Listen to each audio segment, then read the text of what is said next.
राधे राधे भाइयों, स्वागत है आपका एक और नई वीडियो में। आज हम आपको अपने बलराम दास बाबा जी के जीवन के बारे में, क्योंकि उनका जीवन बहुत ही इंटरेस्टिंग और बहुत ही रोचक रहा है। जैसे कि हमको उन्होंने कई चीज़ें बताई हैं तो हमें उन्हें सुनने में बहुत ही आनंद आया, तो हमने सोचा क्यों ना कि वो बातें हम आप तक भी पहुँचाएँ। राधे राधे महाराज जी। तो महाराज जी, वो कुछ बातें आज हमारे आप श्रद्धालुओं को भी बताएं। जी महाराज जी। I am the spare part of the Supreme Personality, Lord Krishna.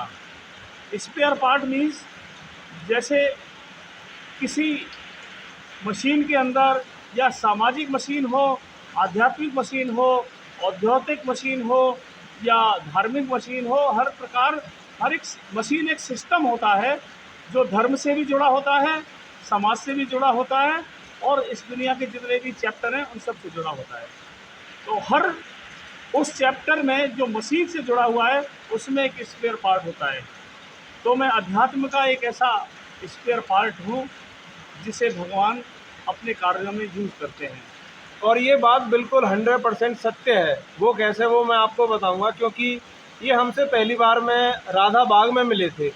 वहाँ भी ये एक स्पेयर पार्ट का ही काम कर रहे थे। एक साध्वी जी थी जिनका इंटरव्यू हमारे चैनल पर भी है। ये उनको काफ़ी पवित्र स्थलों के दर्शन करा रहे थे। उसके बाद ये हमें मिले, उसके बाद इन्होंने हमें स्थान के बारे में बताया और कई चीज़ें इन्होंने बरसाने के और हमारे भगवान श्री कृष्ण जी राधा और कृष्ण के बारे में कोई भी कुछ नहीं जानता है, ना बोल सकता है। ये तो है सत्य, क्योंकि जहाँ बुद्धि कुंठित हो जाती है वहाँ से वो विषय शुरू होता है। लेकिन वास्तविकता ये है कि फिर भी इस दुनिया में ईश्वर हो परम कृष्ण सच्चिदानंद विग्रह अनादराद गोविंद सर्व कारण कारणम, ये कहा जाता है। हमारे होने का, इनके होने का, आपके होने का कोई कारण नहीं है। समस्त कारणों का कारण वो आदि कारण वो गोविंद ही है। तो हम क्या जान सकते हैं हमारे होने के कारण को?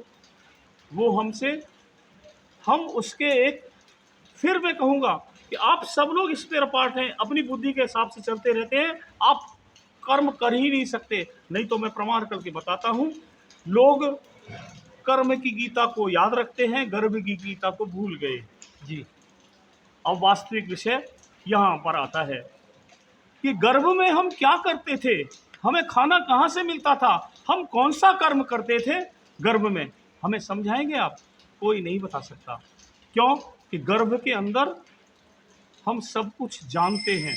गर्भ से बाहर आते ही हम एक अज्ञानता, एक अंधकार में डूब जाते हैं, जो सब कुछ होते हुए हमें वो सब हम भूले हुए रहते हैं। माया का प्रकाश, तेज का प्रकाश तो खत्म हो जाता है और माया के प्रकाश में हम उस अज्ञान के अंधकार में डूबे रहते हैं और हमेशा डूबे रहते हैं। उससे बाहर निकलने के लिए सिर्फ एक रास्ता है, गुरु गोविंद दो खड़े काके लागो पाए, और बलिहारी गुरु आपने जो गोविंद दियो बताए। इसलिए गीता का एक छोटा सा श्री गुरु गीता ज्ञान का संदेश है कि परित्यज्य सर्वधर्मान परित्यज्य मामेकम शरणम व्रज अहम त्वाम सर्वे पापेभ्यो मोक्षयिष्यामि मा शुचा। भगवान ने गारंटी करके कह दिया है कि मेरी शरण में आ जाओ, मैं तुम्हें हर चीज़ से मुक्त कर दूंगा। तो शरणागति मूल विषय है।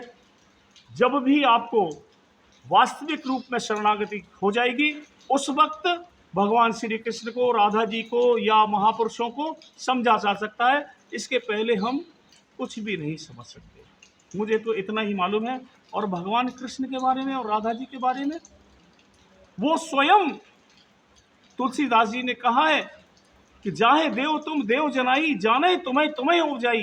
वो देवता जिसे कृष्ण कह लो, राम कह लो, चैतन्य कह लो, वो स्वयं अगर बताना चाहे कि देख मैं ये हूँ, मैं राम हूँ, मैं कृष्ण हूँ, वो स्वयं आते हैं। सुतीक्षण के पास आए थे, वो अंतर में ध्यान मग्न थे सुतीक्षण जी, और सामने राम थे और वो जगा रहे हैं मुंडी पकड़ के, उसे हिला रहे हैं जटा पकड़ के और छाती पर पैर रख दिया। तभी वो अंतर के ध्यान में इतने मगन थे कि उन्हें सामने का राम नजर नहीं आ रहा था। विडंबना ये थी उनसे कुछ अपराध हो या गुरु के दरबार में उनसे कुछ अपराध हो गया और उनको निष्कासित कर दिया, और वो बाहर राम की धुन में इतने मगन हो गए कि सामने राम खड़े हैं और वो अपने अंतर के ध्यान में इतने मगन थे। तब राम जी ने कार्य किया, अपने उनके उसके अंतर से गायब होकर के वो घबरा गए। तब सामने राम को देखा तो राम या कृष्ण, जिसे साक्षात परमात्मा कहते हैं, जो भी जिस रूप में जहाँ भी जानता है परमात्मा को, वो स्वयं परमात्मा आपके पास आकर के कहेगा कि ये मैं हूँ, मुझे जान ले और मेरा जैसा हो जा। तो हम लोग क्या जान सकते हैं और क्या बता सकते हैं? ये तो सब जिस आश्रम में हम बैठे हैं, रामदास पलारी बाबा के आश्रम में बैठे हैं, आज हमें बहुत सुंदर सौभाग्य प्राप्त हुआ और तो बारिश आप का भी बहुत आनंद मिला हमें यहाँ देखने को। तो बलराम दास जी, एक मैं छोटी सी चीज़ और पूछना चाहूँगा वीडियो के अंत में, बरसाना को बरसाना क्यों कहते हैं? बरसाना को बरसाना क्यों कहते हैं, पूछरी को पूछरी क्यों कहते हैं, ये सब गोपियों का गुप्त इतिहास है। हर चीज़ एक लीला से जुड़ी हुई है। बरसाने के बारे में जब भगवान श्री कृष्ण का और राधा जी का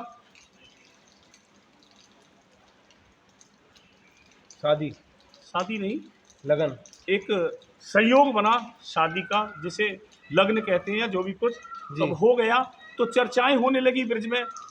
किसी ने देखा नहीं, किसी ने पूछा नहीं, जाना नहीं, तो एक दूसरे में आपस में चर्चाएं होने लगी, अरे वर कैसा है।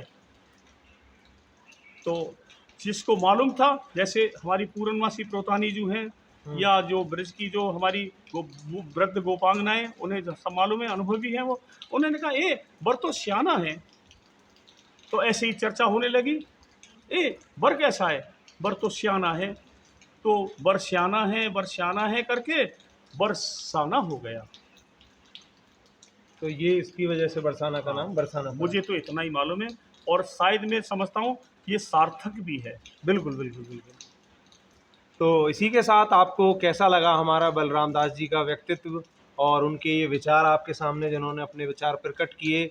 और मैं अपने बलराम दास जी का आगे अपना नतमस्तक करता हूँ, क्योंकि उन्होंने बहुत ही सुंदर बातें आज हमें बताई और बहुत ही, मतलब ये लगा लो, हम अपना जीवन धन्य मानते हैं कि हम उनसे मिले, क्योंकि हमें एक ऐसा स्पेयर पार्ट मिल गया जिसकी हमें कमी थी। हम भी एक स्पेयर पार्ट है, हमको एक स्पेयर पार्ट को एक ऐसा स्पेयर पार्ट मिल गया कि अब हमारी गाड़ी चलने लगी, सीधी सी बात है। तो इसी के साथ हम आपसे विदा लेते हैं। आप हमारी वीडियो को लाइक करें, हमारे चैनल को सब्सक्राइब करें और बेल नोटिफिकेशन ज़रूर ऑन करें, क्योंकि इससे आपको हमारी आने वाली वीडियो सारी मिल जाएंगी। इसी के साथ हम आपसे विदा लेते हैं और सबसे पहले बोलते हैं हमारे फलारी बाबा की जय हो, और इसी के साथ बोलते हैं आपसे प्यार भरी राधे राधे। राधे राधे।